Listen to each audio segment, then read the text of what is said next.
നമോ നമ. അപ്പം നമ്മൾ കഴിഞ്ഞ ക്ലാസ്സിൽ പറഞ്ഞു വന്നത് ഭഗവത്ഗീത പോലുള്ള ശാസ്ത്രഗ്രന്ഥങ്ങളെ, ശാസ്ത്രഗ്രന്ഥം എന്ന് പറഞ്ഞാൽ കംപ്ലീറ്റ് ശാസ്ത്രം എന്നല്ല, ശാസിക്കപ്പെടേണ്ടത് എന്നുള്ള ലെവലിലാണ് ശാസ്ത്രഗ്രന്ഥങ്ങൾ എന്ന് പറയുന്നത്. അതിനകത്ത് സാംസ്കാരികമായിട്ടുള്ളതും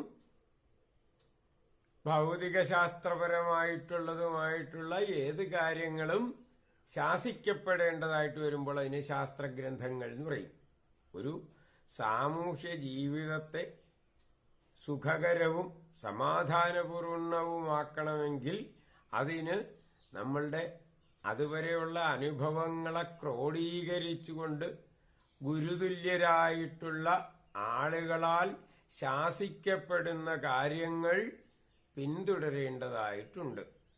അനുഭവങ്ങളുടെ വെളിച്ചത്തിലാണ് ഓരോന്ന് സാംസ്കാരികമായ കാര്യങ്ങളും നമ്മൾ ഭൗതികമോ ആത്മീയമോ ആയിട്ടുള്ള ശാസ്ത്രീയമായിട്ടുള്ള കാര്യങ്ങളും വളരെ നാളത്തെ അനാലിസിസുകൾ കൊണ്ട് അറിഞ്ഞവർ പറഞ്ഞു തരുന്നതിനെ പിന്നീട് വരുന്നവർ അതിനെ സ്വീകരിച്ച് തങ്ങളുടെ അനുഭവങ്ങളുമായിട്ട് തട്ടിച്ചു നോക്കി വീണ്ടും അതിനകത്ത് മാറ്റങ്ങൾ വരുത്തിക്കൊണ്ട് വരുന്ന തലമുറകൾക്ക് കൈമാറിക്കൊടുക്കണം എന്നുള്ളതാണ് രീതി.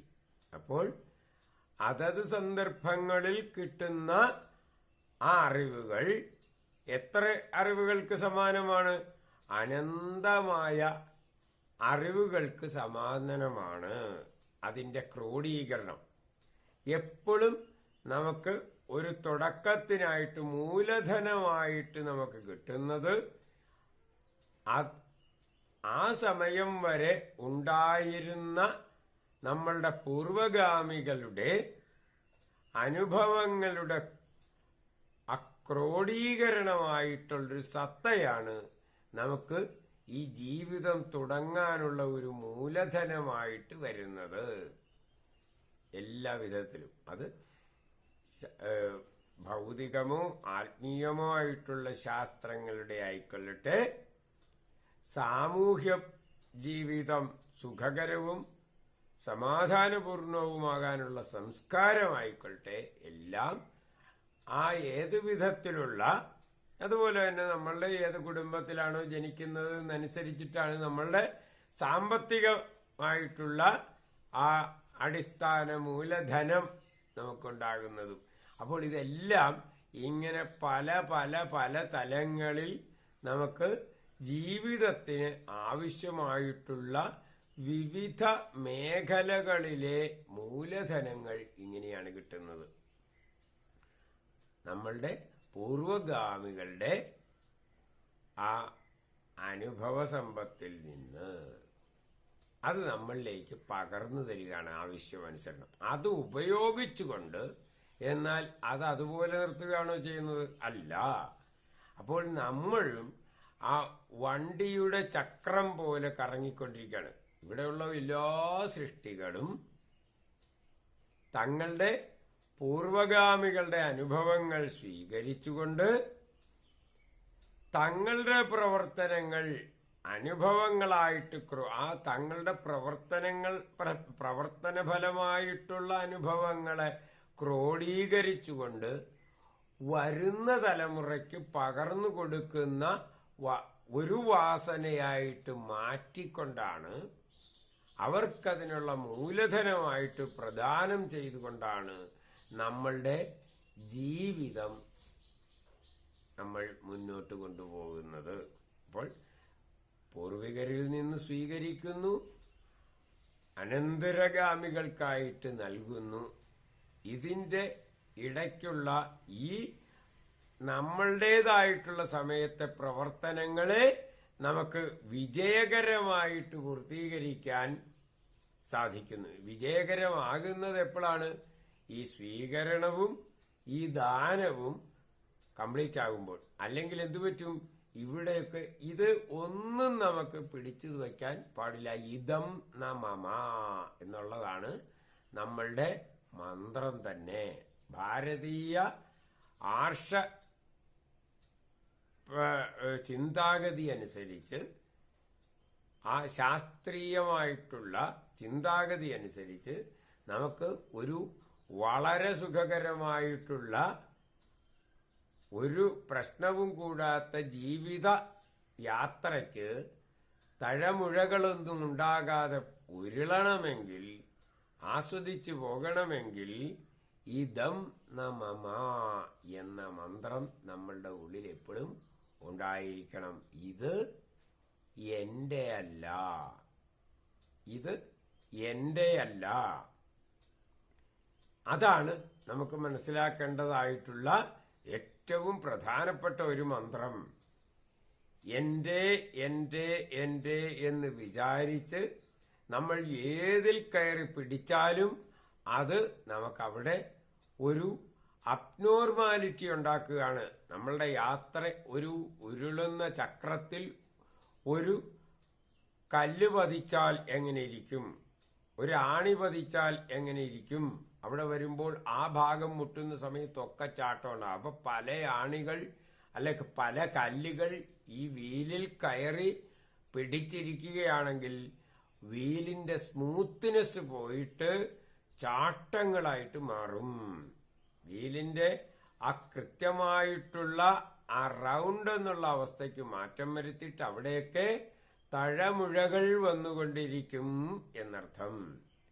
അങ്ങനെ വരുമ്പോൾ നമ്മളുടെ യാത്രയിൽ റോഡ് നല്ലതാണെങ്കിൽ പോലും യാത്രയിൽ നമുക്ക് ചാട്ടങ്ങളും ചെരുവുകളും മറിവുകളും ചാട്ടങ്ങളുമായിട്ട് വന്ന് നമുക്ക് വളരെയധികം ശാരീരിക പീഡ ഉണ്ടാകും. അതുകൊണ്ട് തന്നെ നമ്മളുടെ ആസ്വാദനവും വളരെയധികം കുറയും. എന്താ കാര്യം?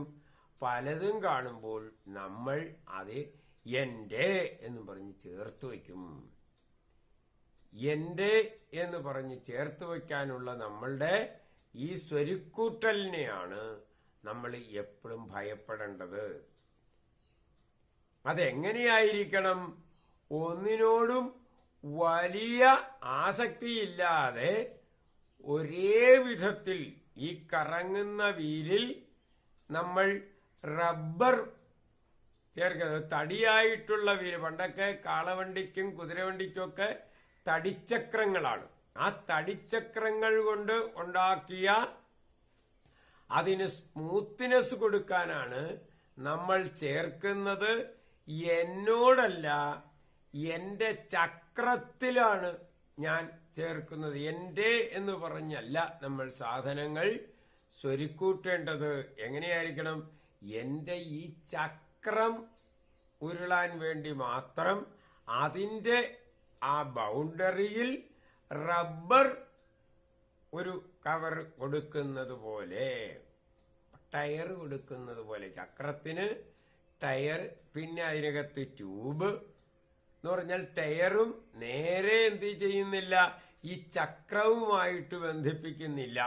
അതിന് ഇടയ്ക്ക് വീണ്ടും ഒരു ഒരു അകലിച്ച വരുമ്പോൾ ഈ ടയർ നേരെ ചക്രത്തെ മുട്ടിയിരിക്കുകയാണെങ്കിലും ആ ഒരു സുഖം ഉരുളുമ്പോൾ കിട്ടില്ല. അതിനാണ് അതിൻ്റെ ഇടയ്ക്ക് എയറി ആയിട്ടുള്ള ഒരു ഭാഗം ഉണ്ടാക്കി വെക്കുന്നത്. അതിനാണ് ട്യൂബ് വീണ്ടും കൊടുക്കുന്നത്. അങ്ങനെയൊക്കെ എത്ര കണ്ട് ഡയറക്റ്റ് അറ്റാച്ച്മെന്റ് നമ്മൾ കുറയ്ക്കുന്നുവോ അത്രയും നമ്മളുടെ യാത്ര സുഖകരമാകും എന്ന് നമ്മളെ മനസ്സിലാക്കുന്ന ഒരു കാര്യമാണ് ഈ മന്ത്രം. ഏത്? ഇദം ന മമ. ഇത് എൻ്റെ അല്ല, ഞാൻ ഇത് ഈ സമയത്ത് യാത്രയ്ക്ക് ഉപയോഗിക്കുന്നു എന്നേ ഉള്ളൂ. അത് എല്ലാവർക്കും കൂടിയാണ്. ഇതിനു മുമ്പ് വന്നവർ ഉപയോഗിച്ച പാതയാണ്, ഞാനിപ്പോൾ ഉപയോഗിക്കുന്ന പാതയാണ്. ഇത് എൻ്റെ വരുന്ന തലമുറയ്ക്ക് വേണ്ടിയിട്ട് ഉപയോഗിക്കാനുള്ള പാതയാണ് ഈ പ്രപഞ്ചം എന്നുള്ള രാജപാത. ഈ പാതയിൽ ഞാൻ ഉപയോഗിക്കുന്ന ആ വാഹനവും എൻ്റെയല്ല, ഈ പാതയും എൻ്റെയല്ല. നമ്മൾ എങ്ങനെയാണ്? പാന്തർ പെരുവഴി അമ്പലം തന്നിലേതന്തരായി കൂടി വിയോഗം വരും പോലെ നദ്യാവൊഴുകുന്ന കാഷ്ടങ്ങൾ പോലെയും എത്രയും ചഞ്ചലം ആലയ സംഗമം എന്ന് നമ്മൾ പഠിച്ചിട്ടുണ്ട്. എന്താണ് തടിക്കഷങ്ങൾ? ഈ വെള്ളപ്പൊക്കത്തിന്റെ സമയത്ത് തടിക്കഷങ്ങൾ, കാഷ്ടം എന്ന് പറഞ്ഞാൽ തടിക്കഷങ്ങളാണ്. കഷങ്ങളൊക്കെ ഇങ്ങനെ ഈ നദിയിൽ കൂടി ഒഴുകി വരും അല്ലേ? നദ്യാമൊഴുകുന്ന കാഷ്ടങ്ങൾ പോലെയും അതിങ്ങനെ പോകും. ചിലര് പെറുക്കിയെടുക്കും, ചിലര് ഇതാകും. അതിനോട് അത് വന്നും പോയിക്കൊണ്ടിരിക്കും. വെള്ളപ്പൊക്കം വരുമ്പോഴൊക്കെ ഇങ്ങനെ വന്നുകൊണ്ടിരിക്കും. സമയാസമയങ്ങളിൽ അത് എടുത്ത് ഉപയോഗിച്ചോളുക. അതിനിയും വന്നുകൊണ്ടിരിക്കും, പോയിക്കൊണ്ടിരിക്കും. അത് കൊച്ചുകൊണ്ട് ഇനി വരികില്ല എന്നും പറഞ്ഞ് ഇനിയൊന്നും കിട്ടുകയില്ല എന്ന് പറഞ്ഞ് നമ്മൾ അതിനെ അത്ര ഗംഭീരമായിട്ട് സൂക്ഷിച്ചു വെച്ചിട്ട് കാര്യമില്ല. നമ്മളുടെ ജീവിതം തന്നെ വളരെ ദൈർഘ്യം കുറഞ്ഞതാണ് എന്ന് നമ്മൾ മനസ്സിലാക്കണം. അങ്ങനെയാണ് ഈ മനസ്സിലാക്കൽ കൊണ്ടാണ് നമുക്ക് എന്ത് ചെയ്യാൻ പറ്റുന്നത്? സുഖമായിട്ടുള്ള യാത്ര നടത്താൻ പറ്റുന്നത്, സുഖകരമായിട്ടുള്ള ജീവിതയാത്ര നടത്താൻ പറ്റുന്നത്. അങ്ങനെയുള്ള ആ ജീവിതയാത്രയിൽ നമ്മൾ എന്തൊക്കെയാണ് ശീലിച്ചു വരുന്നത് എന്നൊക്കെ, ശീലിക്കേണ്ടത് എങ്ങനെയാണ്, ശീലിച്ചു വരുന്നത് എങ്ങനെയാണ്, അതിനെന്തൊക്കെ മാറ്റം വരുത്തണം എന്ന് മനസ്സിലാക്കിക്കാനാണ് പല പല പല ഗ്രന്ഥങ്ങളും രചിച്ചിട്ടുള്ളത്. അതിനെ നമ്മൾ സാംസ്കാരിക ഗ്രന്ഥങ്ങൾ എന്ന് പറയും. സാംസ്കാരികമായിട്ട് നമ്മളെ ഉന്നമനം കൊണ്ടുവരാനാണ്. അതിനകത്ത് കൂടുതലും ഭക്തിക്ക് പ്രാധാന്യമുണ്ടാകും. ഭക്തിക്ക് പ്രാധാന്യം കൊടുക്കുന്നത് അങ്ങനെയാണ്. അതിന് സാംസ്കാരികം എന്ന് പറഞ്ഞാൽ സൊസൈറ്റിയിൽ എങ്ങനെ പെരുമാറണം എന്നറിയാൻ വേണ്ടിയിട്ടാണ്. ശാസ്ത്രഗ്രന്ഥങ്ങൾ എന്ന് പറഞ്ഞാൽ ഈ സാംസ്കാരികം മാത്രമല്ല അവിടെ വന്നത്.